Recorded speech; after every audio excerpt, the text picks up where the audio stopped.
call the meeting to order for the Emergency Policy Group. It is Monday, July 2nd. Happy 4th of July. And I'm going to turn the meeting over to Mike Merrill, our County Administrator. And I do want to thank you all for coming today. Yes, hello. Thank you all for coming today. Sorry for the scheduling around July 4th, but with everyone's schedule, I didn't want to wait too long because we are, in fact, in the throes of hurricane season. So normally this group, which is the Emergency Policy Group, is convened when we do have an emergency. So its role was established by ordinance, which is based on state law, and it is the leadership group that primarily, when it is convened in an emergency, it is the group that declares a local emergency, and that's normally the main role of the group. However, the group does represent the leadership of the county, and while Florida statutes do talk about relationships and so forth, and who does what during emergencies, largely we function because we collaborate and we coordinate, and that does work, and we look for opportunities to strengthen partnerships. However, during an event, there are a couple of things that happen or may happen which really are important for the safety and welfare of our community and our constituents. One of those is an evacuation, and the other is a curfew.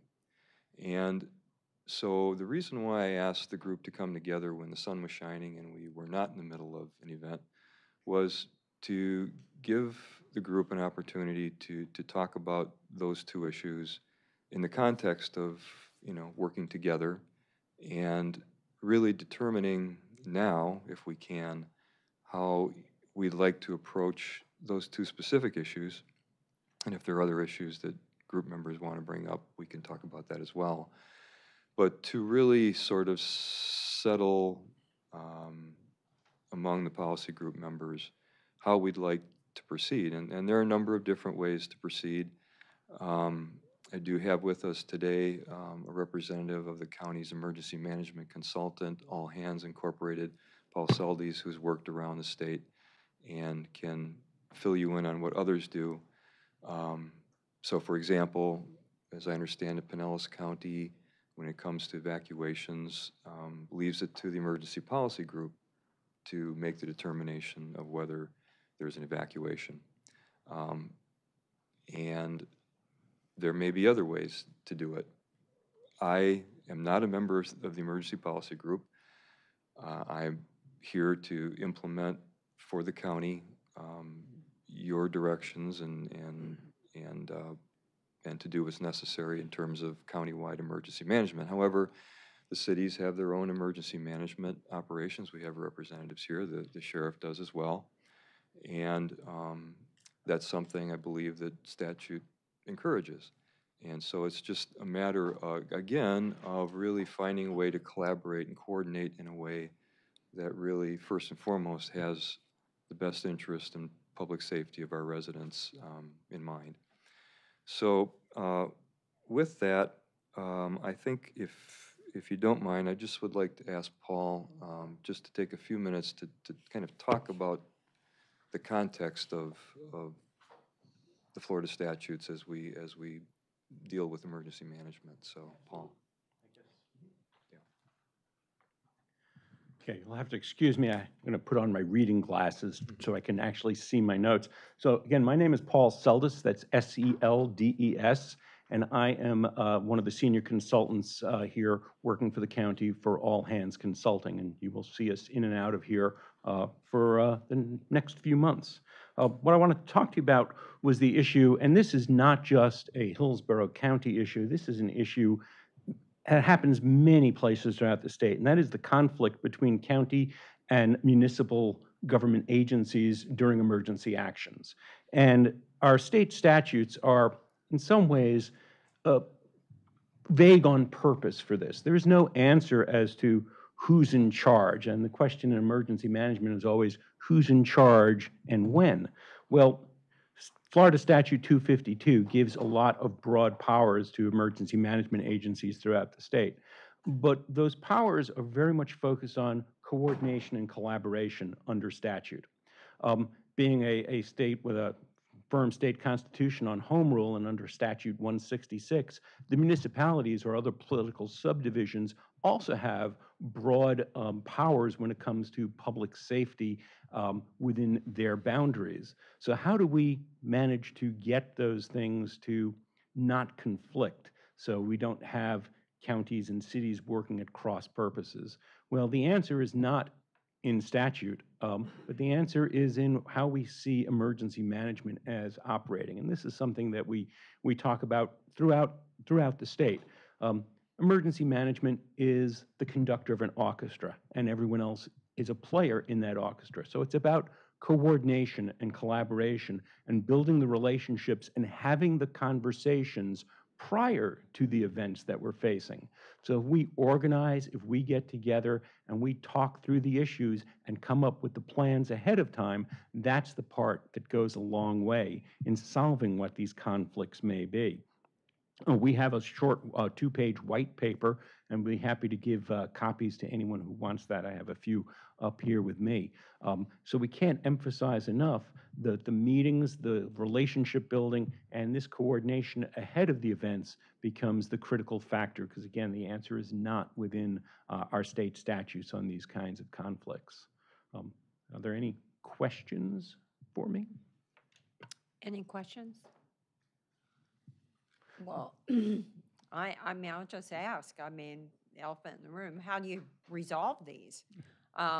You know, there's clearly, we have to be a well-oiled machine if an event comes up. Well, and we've got to speak with one voice so that there's no ambiguity, uncertainty with people that may have to shake up their whole family situation to evacuate and leave. So how do you resolve it? Well, and that's exactly the purpose of building that relationship ahead of time so that when it's time of the event, that the coordination mechanism, the communication mechanism is there and in place, and the parties know how the problem, how the issues are addressed and dealt with. So it's not a head-butting incident when the time comes. It's merely a plan. It's merely a process that's already been agreed on. And again, throughout the state, there's a number of different ways this is done, whether it's done within emergency management agencies, whether it's done at the executive policy level. There's probably a wide range throughout the state of how those decisions are met throughout. But it comes down to building that collaboration mechanism ahead of time, whatever form that takes. It's that open line of communication, you know, the sunny day, the blue sky way of doing it, and not waiting to come up with those answers when the winds are howling. And we can't emphasize that enough. One of the critical issues that comes up, though, comes down to financial obligations during these kinds of situations. And I'll mention a very specific incident that happened here in the state a few years back. Over in Brevard County, there was some very, very intense wildfires going on. And the city of Palm Bay was not, let's say, not particularly happy with the way the county was addressing their resource needs. So the city of Palm Bay picked up the phone and called a neighboring county, Indian River County, and said, we could use some mutual aid firefighters to come. We need some help. So Indian River County sent a couple of teams out to Palm Bay. And well, days later, when Indian River County wanted to get reimbursed for those expenses, Brevard County said, no, we didn't call for you. We did not authorize that. That request was not communicated. So that happens when the breakdown of collaboration and coordination. Indian River County was not getting reimbursed for the resources they sent because the city went off and did their own thing without that benefit of that coordination. And that is where the problems can arise. It's that financial obligation that comes to play later on. Okay, Commissioner Miller? Well, you said that there's nothing in statute that would indicate who would be in charge in a case of emergency, say in Hillsborough County. Am I correct? Well, it's more of it's not who's in charge. It's between a county and municipal government. municipalities must comply with obviously state and existing county laws. But outside of that, municipalities and other political subdivisions have their own obligations for their citizens under statute. Twice in Hillsborough County, that has not happened. In 2006, you had the county administrator and the mayor arguing with each other who was in charge. And then last year, you had a municipality call an evacuation above and beyond what the policy group was doing, and those in Hillsborough County and the unincorporated area confused. So, for instance, what does Miami-Dade or Broward do when you have large counties like that? I mean, what are their policies? Well, and that's exactly it. They have a very robust coordination mechanism between their municipalities and with their county agencies. So, for example, in the Miami-Dade EOC, they have, again, a very robust liaison officer who coordinates the communications and interactions between the big municipalities and the county. And this is something that, it's taken them years to build that and years to make that work. It was not an insignificant effort to put that kind of coordination and communication in place.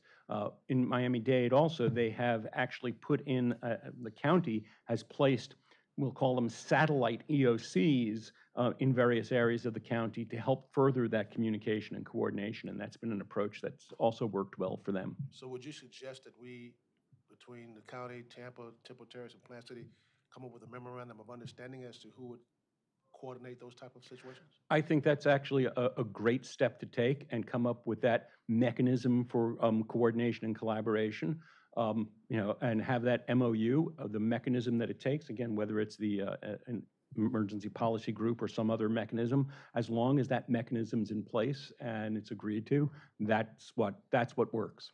Well, Mayor Buckhorn is not here, but we have Mayor Gerardo from Temple Terrace, and we have someone representing Mayor Lott, Mayor Buckhorn, and Mr. Merrill. So I'm going to ask Mr. Merrill, how do we get there? With mayors or representatives, you can jump in. How do we get to this point?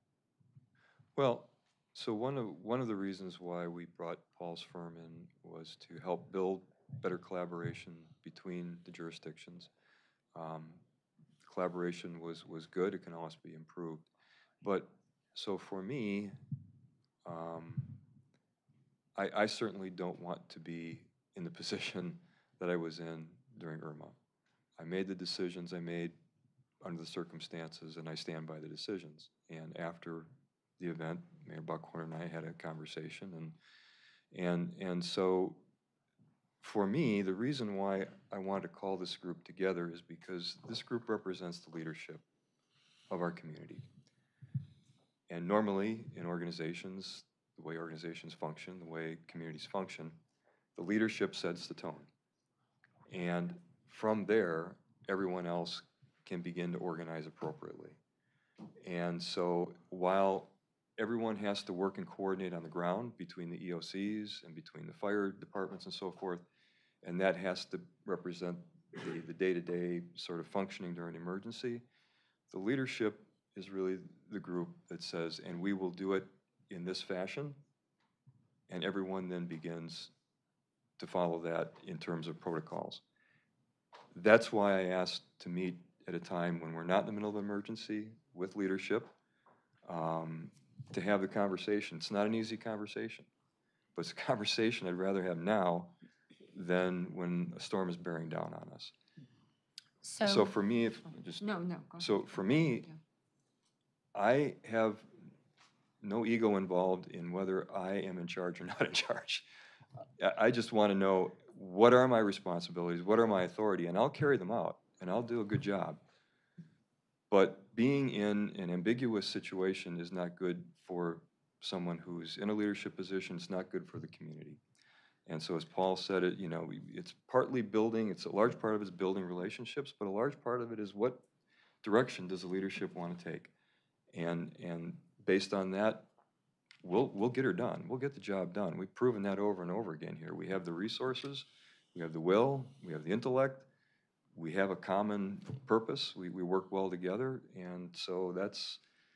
I would like to leave here today with everyone's questions being answered, an opportunity for everyone to talk, but really a clear direction forward, because we are in the middle of hurricane season, and something could happen tomorrow, it could happen next week. And that doesn't mean we can't continue to meet through the rest of the year, but at least to have a sense going forward how we're gonna work together. So that was really the purpose today. And I appreciate, Paul, you helping to clarify it. So I think we're at the point of how do we build consensus? You know, my friend Mel has done this for many years professionally. I don't know if you've had to use those skills as mayor yet, but so I guess my question to you would be, should we ask the attorneys for each municipality to kind of sit down together and work through some details and come up with an agreement that is very clear to the community about who is going to do what and when? I think, yes, we need either a memorandum of understanding or whatever form the attorneys believe we should take. But I think to do that, they're going to need some direction. And so there's probably a number of things that can occur given the emergency. I mean, we're not just talking about hurricanes, it can be anything. The two that are, I think, most pressing are the two I mentioned, which is evacuation and curfew. And so let's take curfew, because curfew really falls under police powers. And I think, correct me if I'm wrong, Paul, but I think police powers are a little bit easier to sort of discern and work with.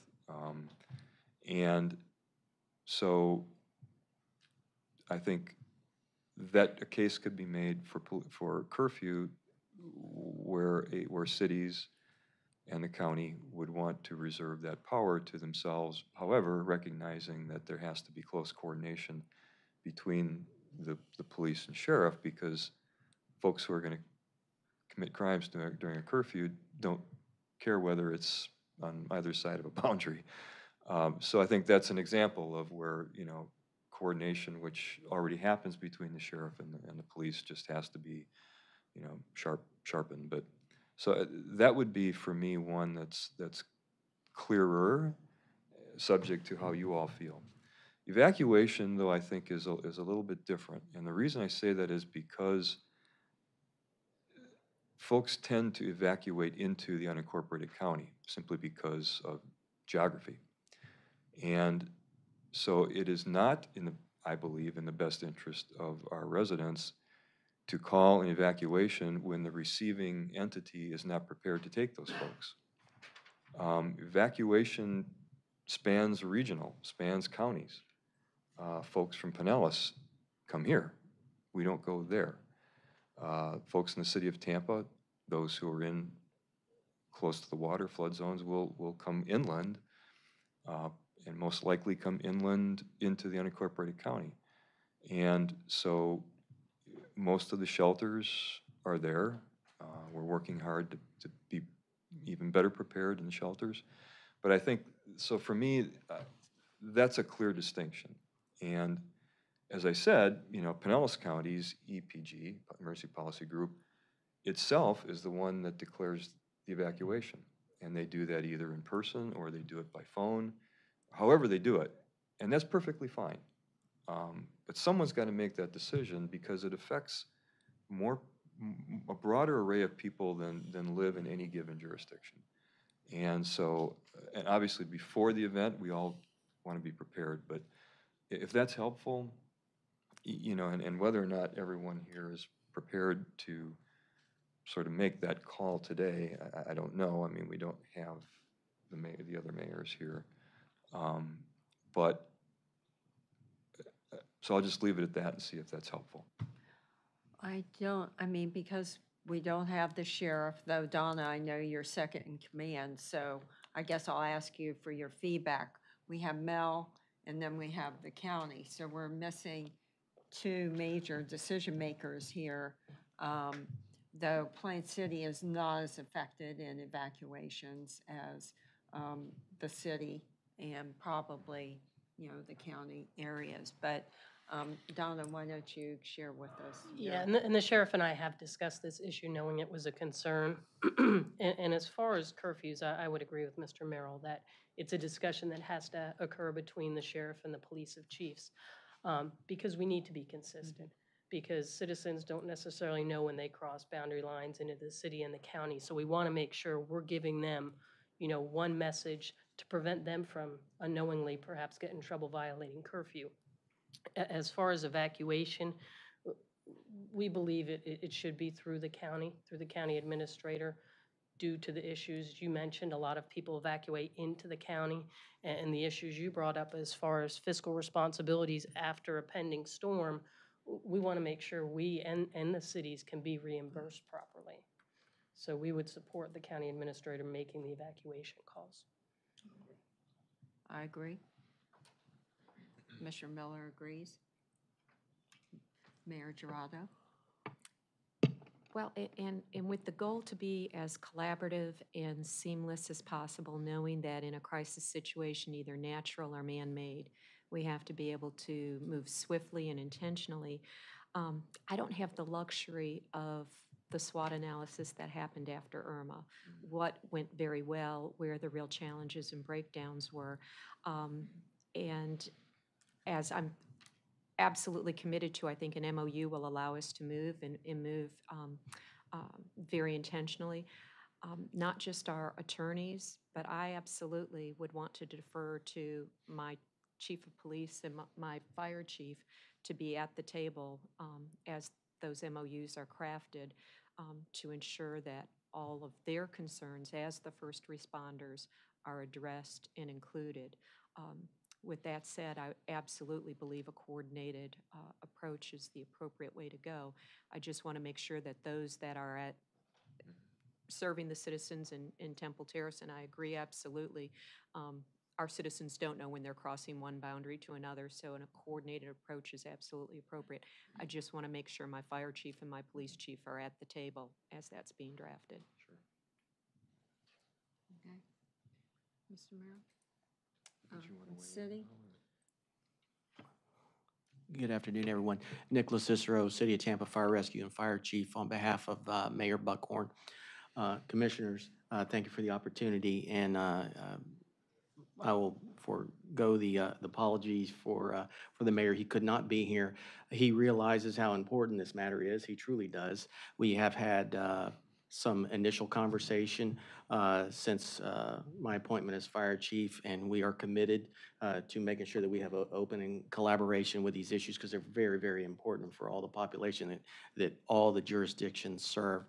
So while I can't speak to specifics, I know that he is open to additional meetings. I know he is open to additional collaboration, and I would highly suggest, as the mayor suggested, that we keep the communication lines open, and we will get to the bottom, and I'm sure resolve this in a very very good way that serves all those that could be at risk. So thank you for that.